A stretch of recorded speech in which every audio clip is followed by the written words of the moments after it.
with Zelensky saying we want to join NATO, we want to do it urgently, and Lesia saying we've bound ourselves by all of the rules, we agree with the philosophy, we are entitled to be there and be trained by NATO.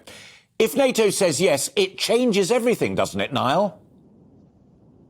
Well, Alistair, thank you very much for having me on the show today. And this is an extraordinary, of course, request by Ukraine.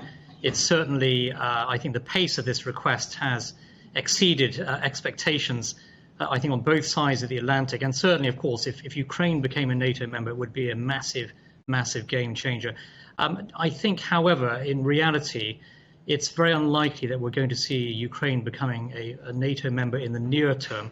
I think in the longer term, I think there's a strong possibility that Ukraine could become a member of the NATO alliance. But in the immediate term, I don't think there is going to be very strong support for that across the board in the NATO alliance. So, for example, the French and the Germans, I think, would balk at this idea. In Washington, there's been a cool reception from the Biden administration, also from figures such as Nancy Pelosi, the Speaker of the House of Representatives. So I don't think that this is going to happen anytime soon.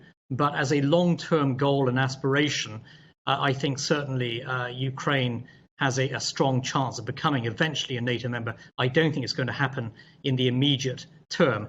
The emphasis, I think, from Ukraine's allies in the West will be upon continuing to supply defensive weaponry to the Ukrainians to help them to defend themselves and, of course, to liberate their own territory from Russian invasion and aggression. So I think that is going to be the immediate focus coming from the United States, from the UK and other NATO allies.